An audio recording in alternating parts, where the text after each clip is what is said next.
It was the adventure of a lifetime.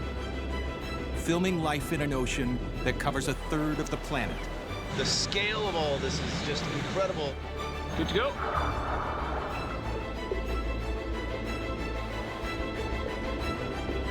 More complex, more extreme, more incredible than we imagined. The best crews and the latest technology. 20 countries, 77 different locations. More than 4 years from go to whoa. It's your worst nightmare.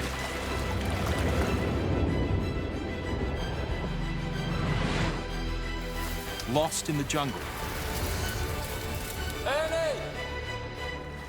And lost for words. Somebody lobbed over dynamite. Epic discoveries and small wonders. I've never seen a 3-inch fish build a 70-inch big nest.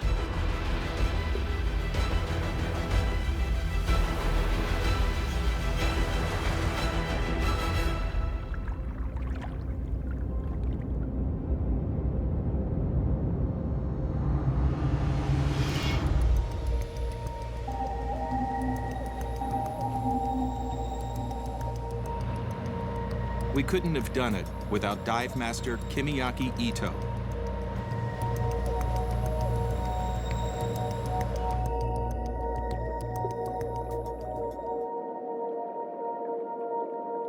Over 20 years ago, he discovered fantastic patterns that mysteriously appear on the seafloor.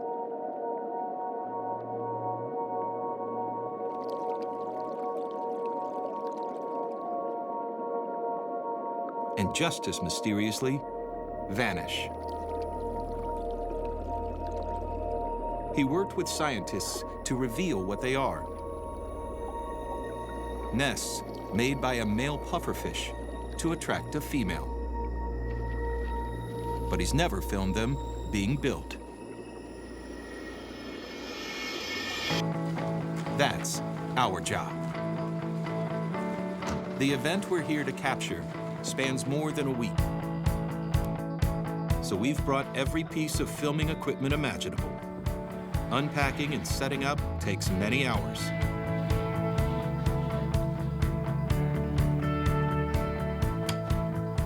We brought some high-resolution cameras that records in 4K in slow motion. So we were able to see behaviors that would be hard to see in real time.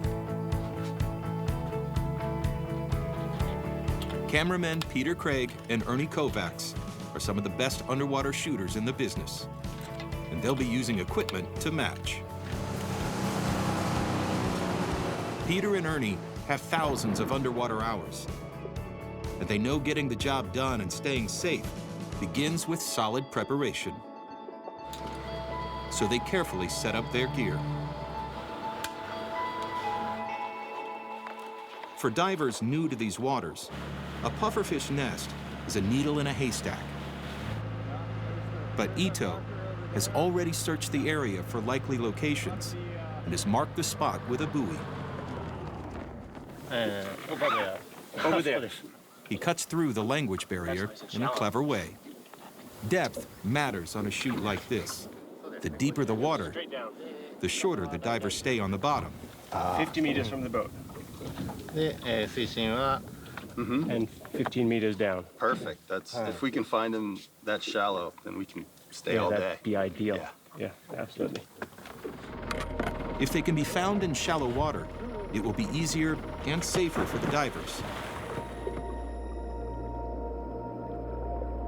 So we were out swimming across the sand flats looking for the pufferfish nests, and I don't think I ever would have seen them. There's just these very subtle little marks when they're first building. I would have swam right over them, but Ito wrote on this little slate, like, those are new pufferfish nests. With Ito, we were able to find them. Without him, we would have been in trouble. Ito says the male pufferfish work hard and the nests quickly take shape. So we better get busy too.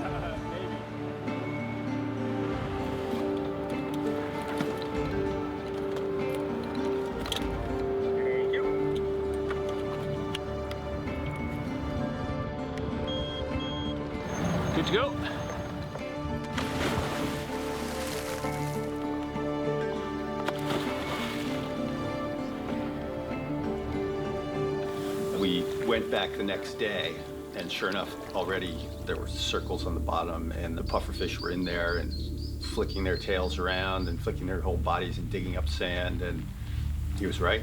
Those were pufferfish building their nests. Filming construction from scratch will require diving from sunrise to sunset for up to a week. Immediately, Peter and Ernie see a problem. Filming so close to the delicate nest, the wake from their fins could destroy it.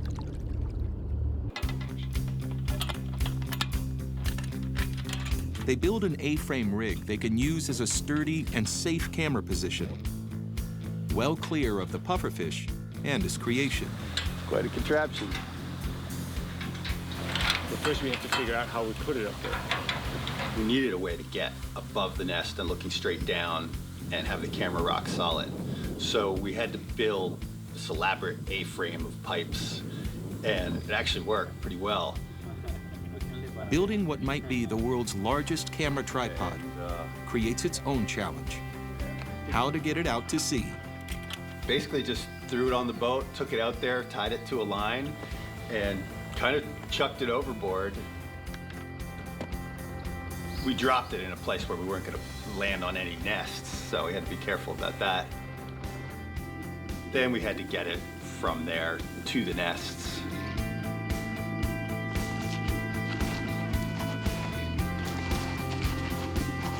Walking underwater is tricky. Ankle weights help Ernie to keep from floating away.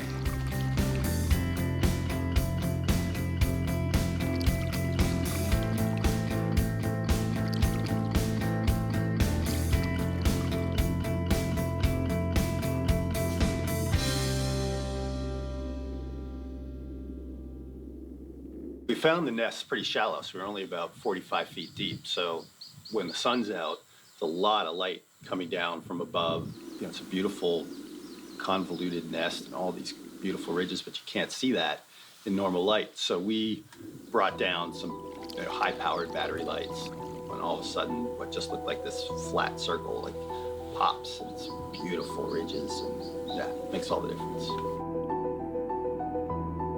The A-frame gives the guys the top shot of the nest they need.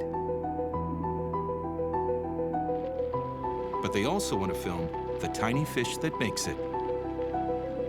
That means getting as low as possible for close-ups. So Peter puts another camera rig together. To make the sequence with the pufferfish look different, we wanted to use different and new tools. The slider allowed us to take the camera and move it down really close to the ground so the ridges would appear in the foreground of the frame. So you have an out-of-focus foreground, and then you have the pufferfish doing their thing in the background.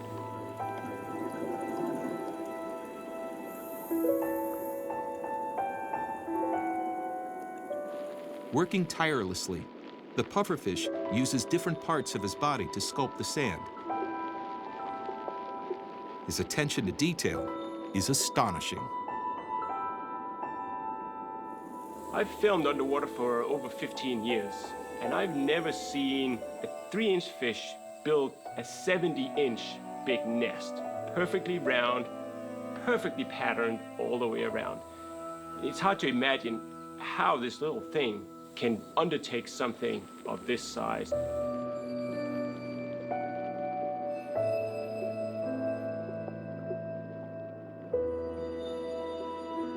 And he's as brave as he is industrious.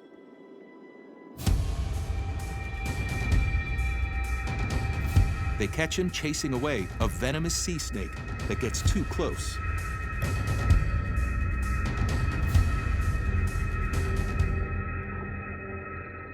Towards the end, the pufferfish adds bits of shell, apparently to further entice a female.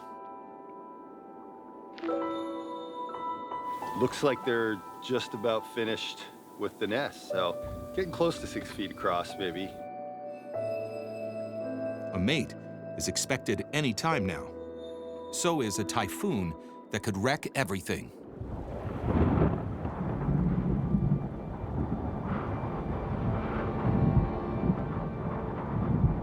Maybe the females will be showing up soon, or maybe the typhoon will get here first. We'll see.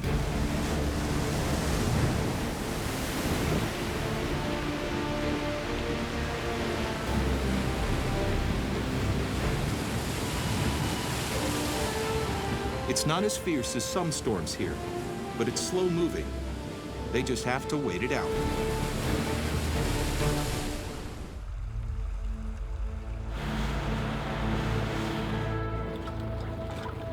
After the typhoon passes, the team heads back on the water, hopeful the nests they've been filming have survived.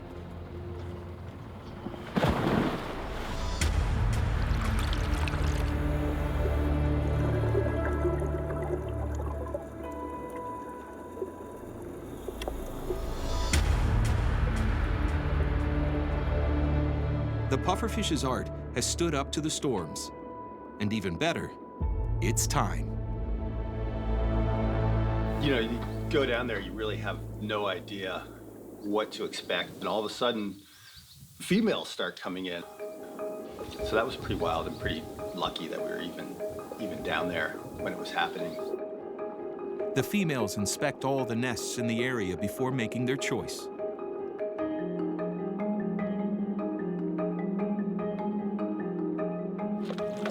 Well, that was pretty cool. First got down there, and females were coming in, and the males would go crazy in their nest. And you know, they weren't mating, but the male was just like pinballing out of there, just going crazy. And then finally, female settled in, male came up beside her, you know, they come in, a little bite on the cheek, and he sort of pulls the female towards him, and they do their little wiggle and the spawning, and yeah, we finally got it.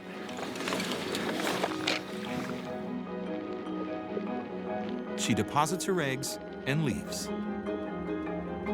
The male fertilizes them and stays guard until they hatch. Then he too abandons the nest he's so elaborately built. Ocean currents do the rest until nothing is left, except rare footage of a phenomenal sight.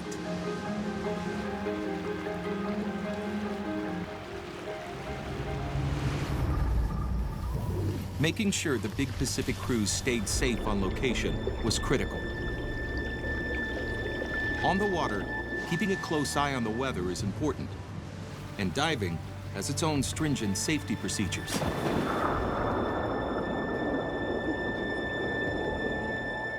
In remote locations, help is a long way away, and even a minor accident or illness could have serious consequences.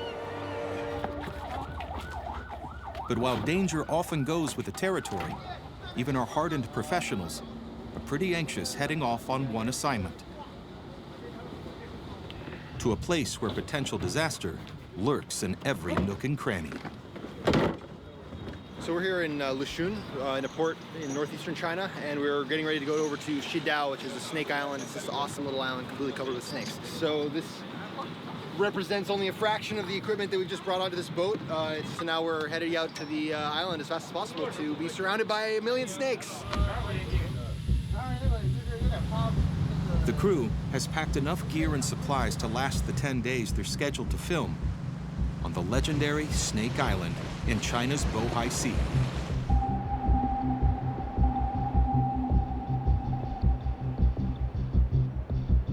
Shidao translates as Snake Island, home to 20,000 pit vipers, the island's most famous residents. Shidao, Snake Island. It's your worst nightmare. With little to prey on, the vipers sleep all winter and summer. For a few weeks in the spring and fall, food finally arrives.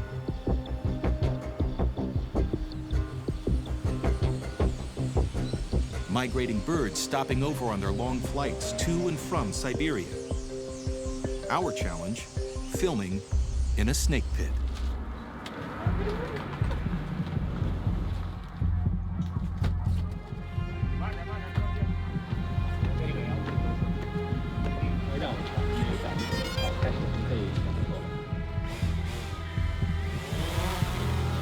put up a drone to check the lay of the land and maybe get a glimpse of the notorious snakes.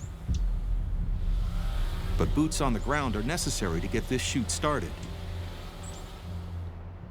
You know, I mean, he wasn't far out. Later on, the crew studies the drone footage to select their filming locations for tomorrow. And that was just right off Cliff shore. edges will provide nice light at dawn. The first day's shoot. Migratory birds are flying in, and the snakes have noticed.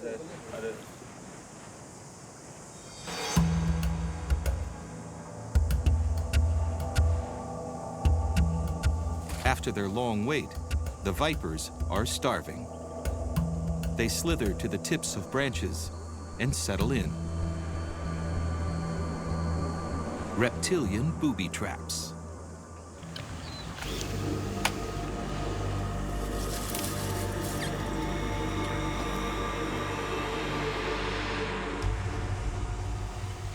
First morning on Snake Island. Shot a lot of snake stuff, never seen density like this. They are everywhere. So we've got at least 3 in this bush right in front of me, and almost every bush has one going up, just waiting for these migratory birds to come through. But it's great. So we're getting some in the sunrise shot right now. Very easy to find.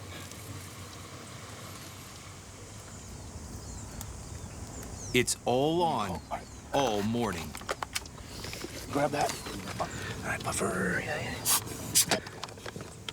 As each snake catches its morning meal, the crew has to bump and move to find a new subject to film. Even juveniles give a feisty response when they're disturbed. Scott still doesn't have the most important shot. The moment a snake strikes a bird. The snake is poised. The bird is close.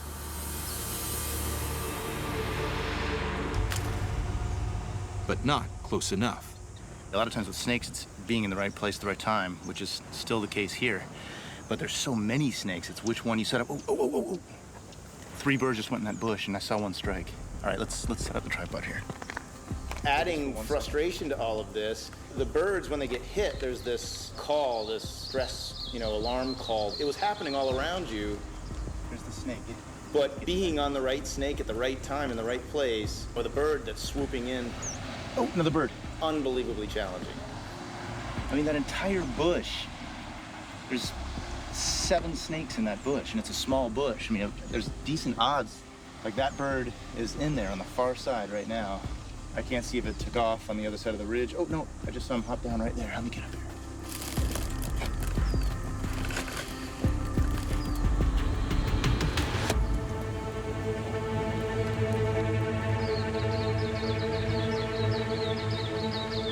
Scott gets some great shots. Lurking. Lunging.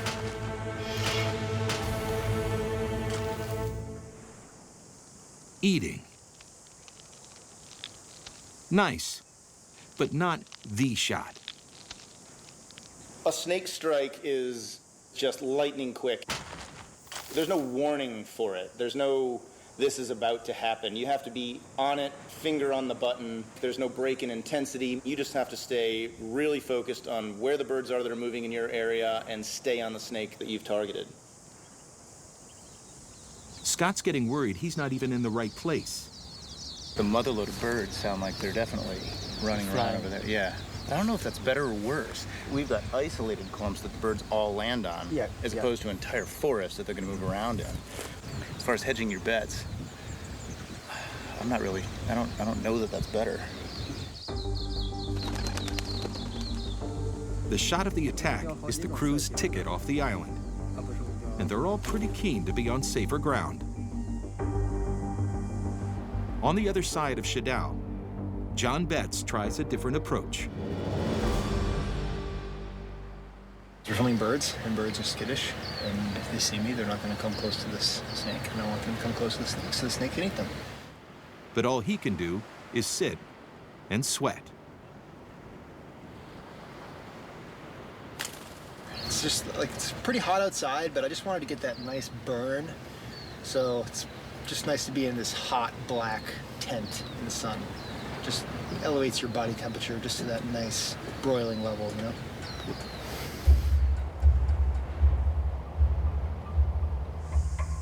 Day 3, and still no winning shot.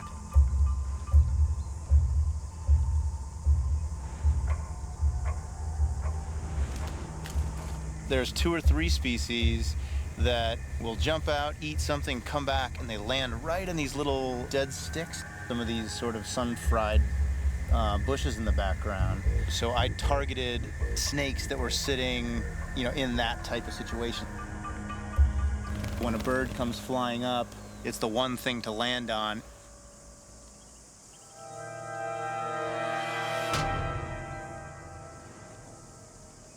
Finally, one of them paid off after putting a week of all day into into trying to figure it out.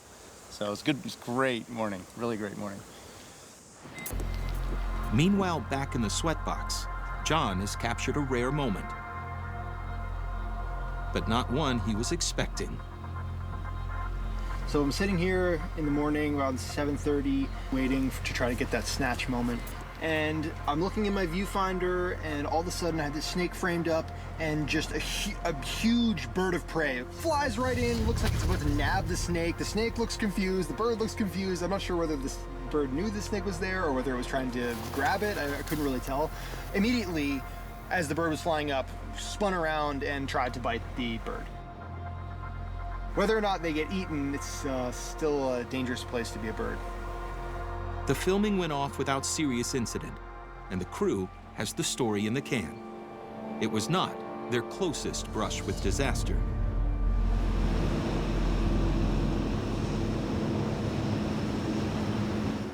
Until a few years ago, aerial filming in a remote locale could be unaffordable, dangerous, or downright impossible. Thank heaven for drones. High-tech and inexpensive. They've taken our work to a new level.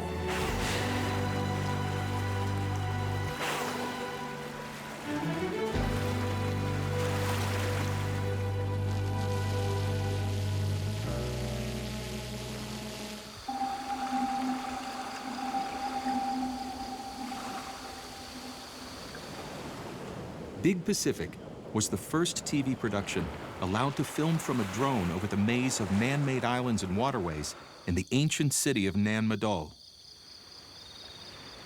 Day 1.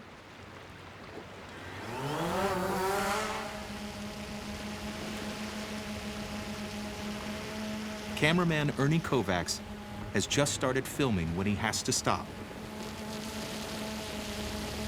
A tropical storm is brewing, high winds that could bring the drone down.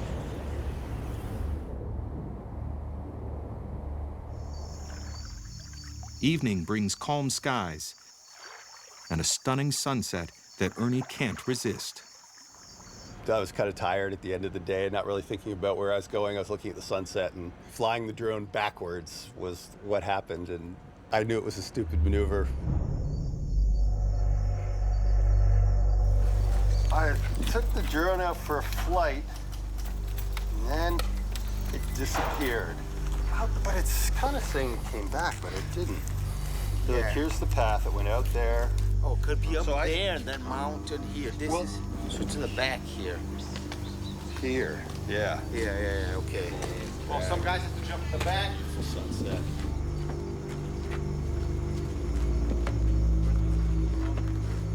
Operation Retrieve Drone from Tree or House.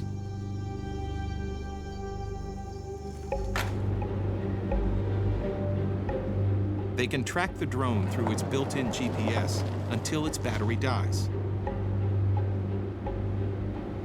It has just 2 hours runtime. Yeah, right.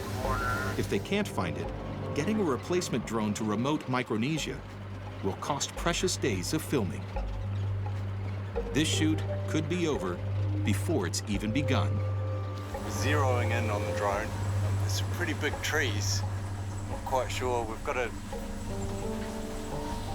GPS kind of lock on it, but we don't know how high off the ground it is.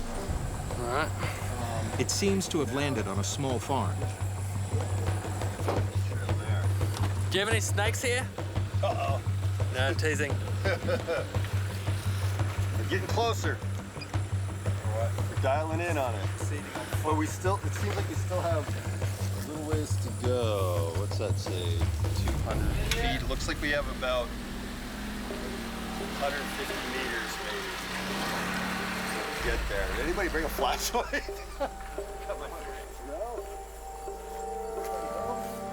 The drone only has half its battery left. Less than 2 hours until the GPS signal shuts down and the drone is lost for good. I don't think anyone lives here. Oh, they got little baby pigs in there. Watch that concrete is really slow.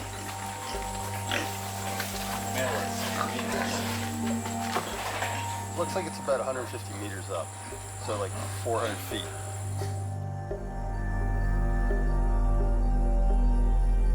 So he's managed to crash it up the back of a pig farm up this steep hill covered in jagged volcanic boulders and impenetrable forest. He's just taken off. It's Ernie's mistake and Ernie's mission, with only his cell phone to light the way. I'm wearing flip-flops, so I got a bit of the way up and nah, it ain't happening.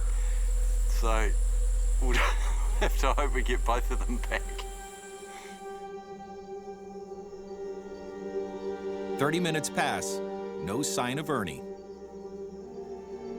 Back to the hotel for real shoes and flashlights. Then Quinn and Adam head into the jungle to find their collie. Wish me luck. Okay, good luck. The terrain was like a green vertical treadmill. You'd think you're going somewhere, but you're actually just sliding back down through vines. Then you'd put your foot through a hole and you'd slide down to your elbows. And I just keep laughing because Quinn was falling into all these holes. You know, he'd find his way across some vines and then he'd reach some dry vines and just crash straight down. And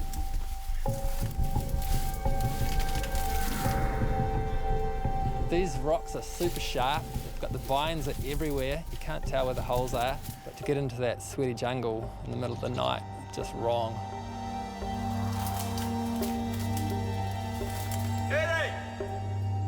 I yelled out and couldn't hear him anymore. And then I suddenly thought, what if something happens to Ernie, you know? I mean, the drone's one thing, but drones, you can get another drone, but you can't get another Ernie.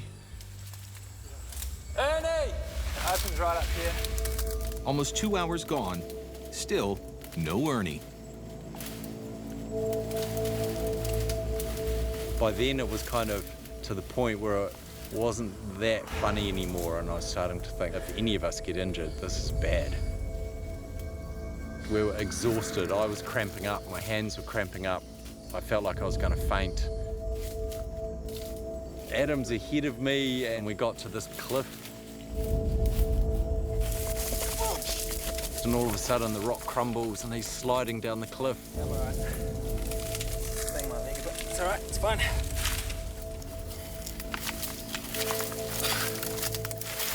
Oh, tasting it. I can hear him. What? He got it. All right. You're so over the back, are you? You're that way, okay.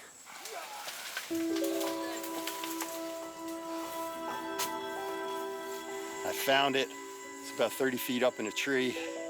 But luckily it was a thin tree and I shook it really hard and it fell down and I actually caught it before it hit the ground.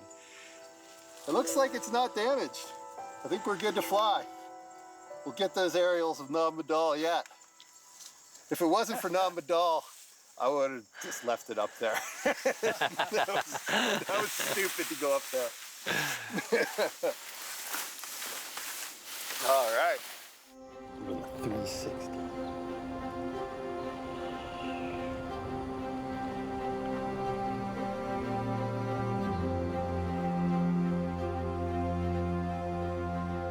To our knowledge, this is the first drone footage of Nan Madol, an ancient complex the size of 90 city blocks, all built by hand.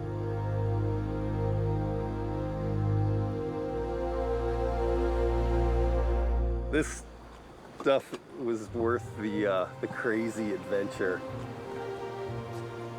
to get that drone because this looks awesome. I'm glad we didn't give up.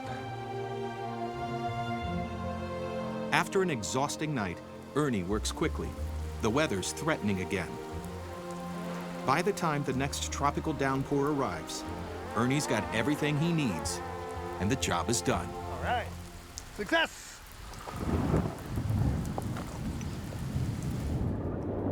In our travels, we met the big Pacific's best predators. The biggest,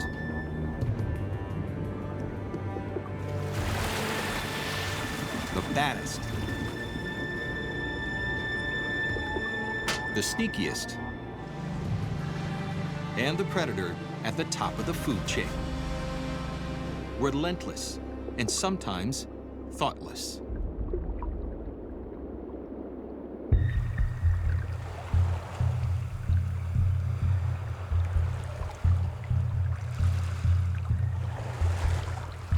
We've come to Palawan in the western Philippines, a rich and diverse marine environment where we hope to film one of the shyest animals in the Pacific.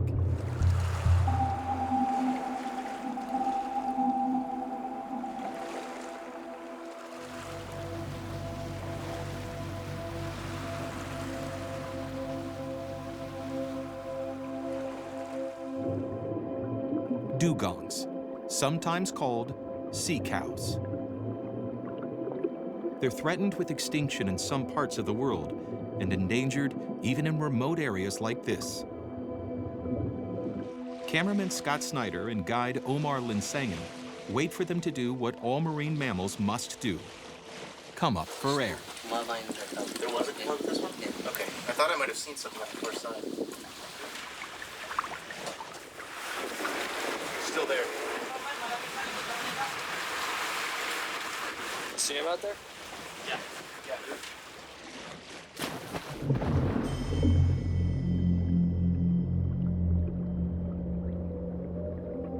Two dugongs, actually, a mother and calf.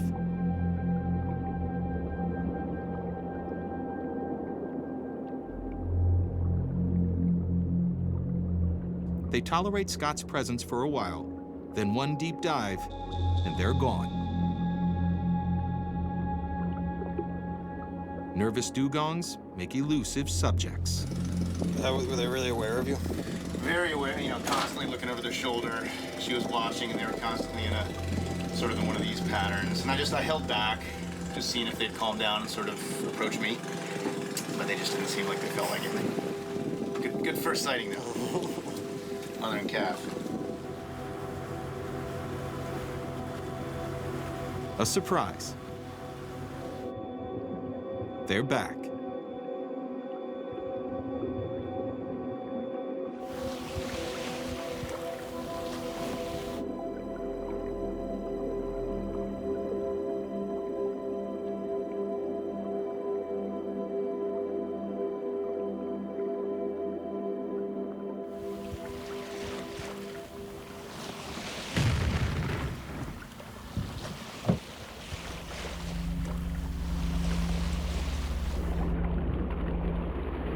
As we're making our approach, we're slowly sliding in, and a deafening boom underwater traveled right through you. Somebody lobbed over dynamite.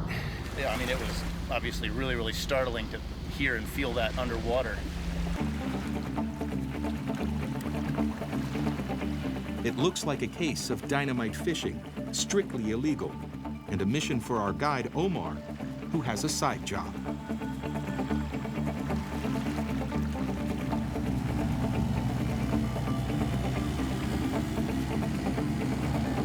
Lobbing a piece of dynamite in to get, you know, it's got to just be a couple, you know, a dozen fish, and they're blowing huge chunks of this reef apart just for that. It's startling. It's really disturbing. And what about the dugongs?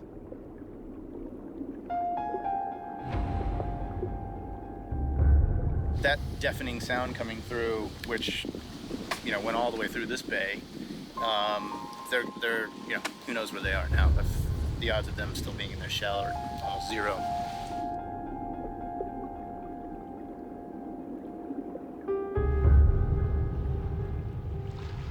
Omar's back. It looks like they didn't get the guy, but they got the boat. And they're dragging his outrigger back over here, which is actually, that's a big loss. He calls for backup.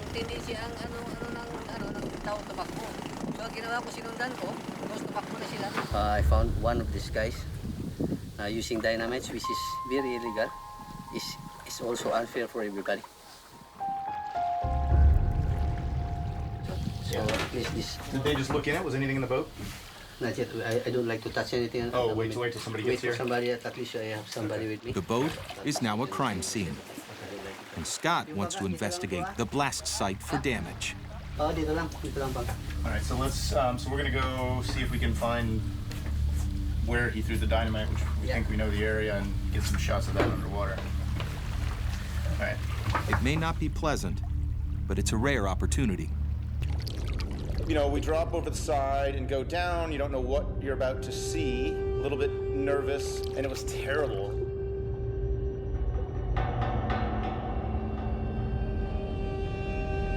We swam in a circle roughly the size of an acre. Towards the center, there was nothing alive. You know, no fish, no anything. Just hundreds and hundreds and hundreds of fish just littering the bottom and in between all the different little fingers of coral and nooks and crannies. All of it dead.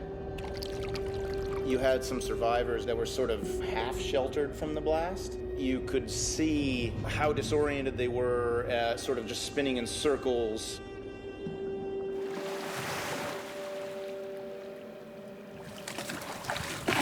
Find anything? Yeah, definitely. It was probably the most disturbing dive of my life. Really?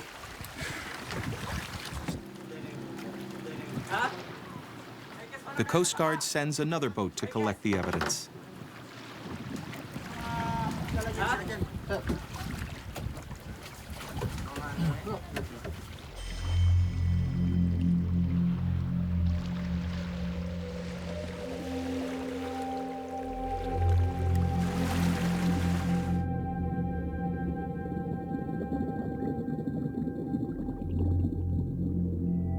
A day later, deeper water, and they're safe. As far as the dugong that we filmed, they're very skittish, which is good. They tried to avoid people, which makes me think that the caution could play in their favor and they could live some good lives, but they have a rough time in the Philippines, and without some good enforcement and strong laws in place, I worry about them.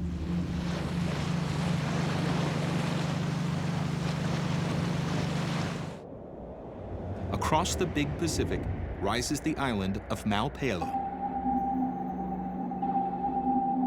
Almost 500 kilometers off the Colombian coast and one of the world's premier dive sites.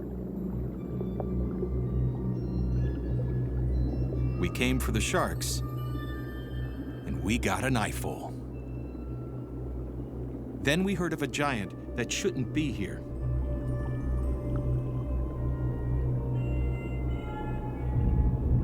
The ragged-toothed sand tiger shark is common in the South Pacific, but never seen this far north, except once. And I say, "Uy, what's that?" So I put myself in the rock like this, and look, the shark and coming, and I start to... Colombian marine biologist Sandra Basudo studies the sharks at Malpelo. She tags them and tracks them with underwater receivers, working with colleague Erica Lopez. The eye of the shark going like this. I say, oh, he saw me. I start again. Now she wants to tag her elusive giant.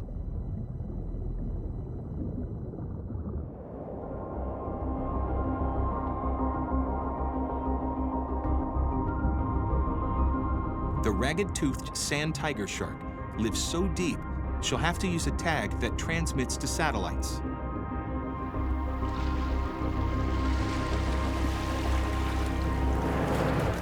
Sandra says the shark lives nearer the surface this time of year, but finding it again is still a long shot.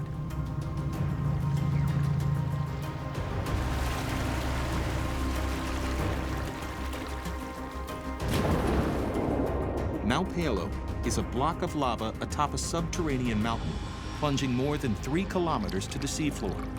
The waters are dangerous. Strong currents, a relentless surge, and drop-offs into infinity. It was very dark, very, very dark. It's like a night dive. Was it good conditions for seeing monster? No, we can see 5 meters away. That's the sea, that's the nature, so we have to wait then.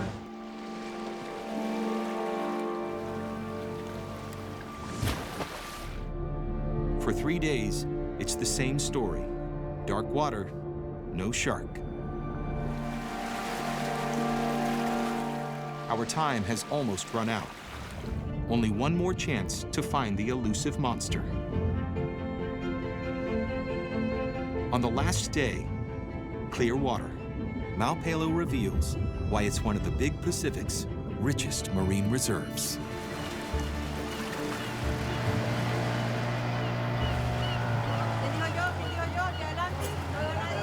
But where is the mystery shark? The dive was very good. A lot of hammerheads. I know you do, and I'll be waiting. Hundreds of hammerheads. A lot of current, but monster. I just have one. Next year.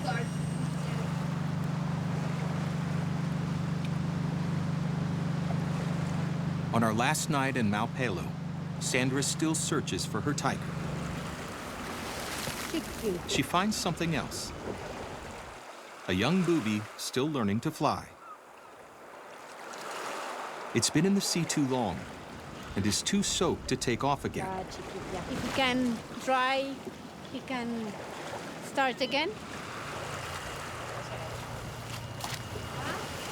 It was minutes from becoming shark chomp.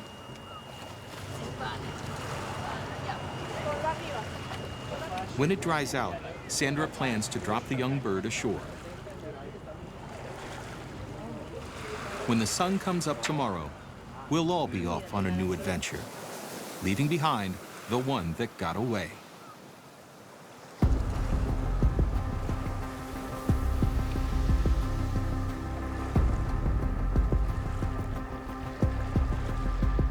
They say time and tide wait for no one. We found out the hard way.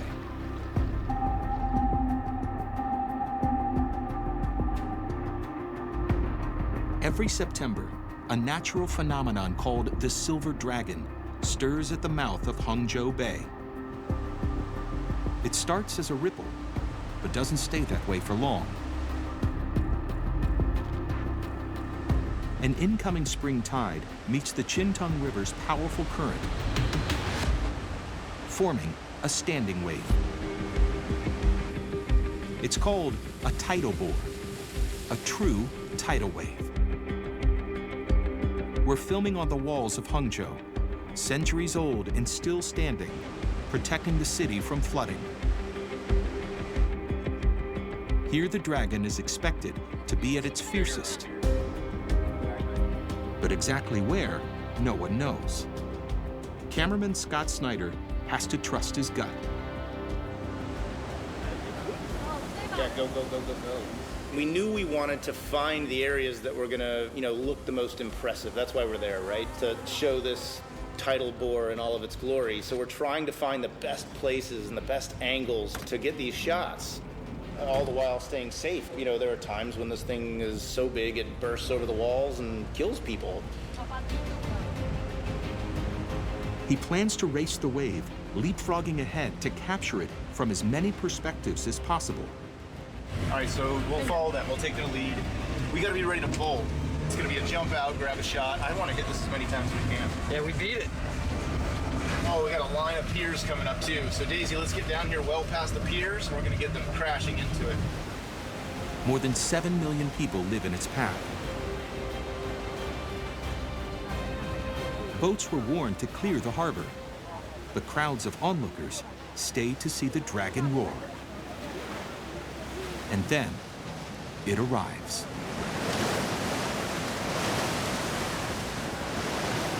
When you watch the wave rolling in from a distance, it didn't look huge. This is different than a wave at the beach. It's a full tide coming in all at one time, so it's incredibly powerful.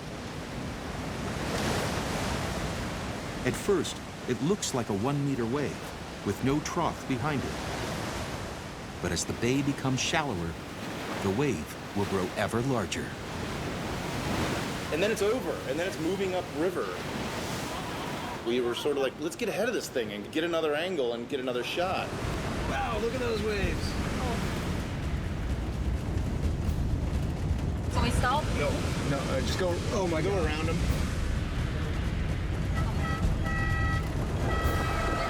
Yeah, we gotta get, go. Kinda, here, I want you to. Here, hold on. Oh, busy up here. Oh, there's a gate. A dead end, and the tide is catching up. Cameraman block us?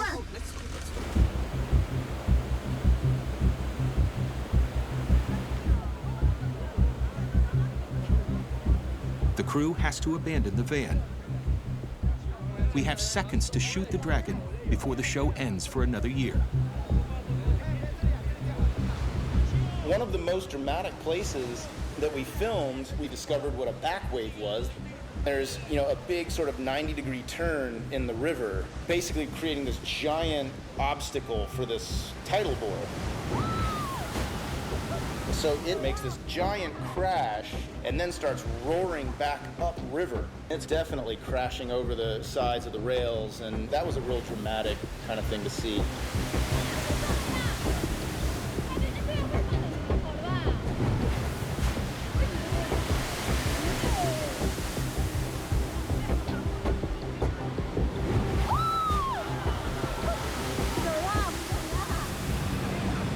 Give it a minute, it's gonna be big. Oh, man. Wave 8. Heads up with the gear, heads up with the gear.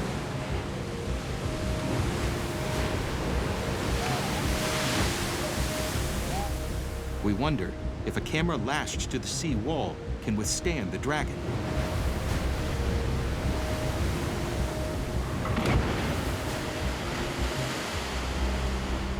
Success.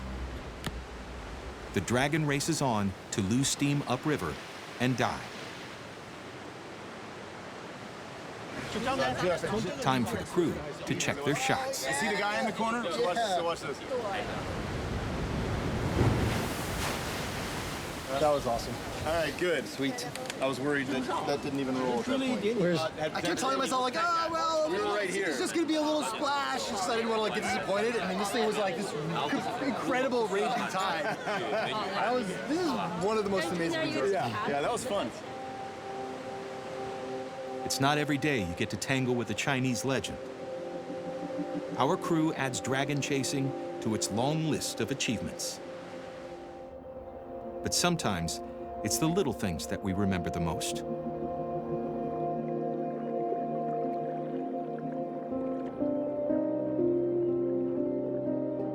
Filming wildlife and natural history is a job like no other. It gets in your blood.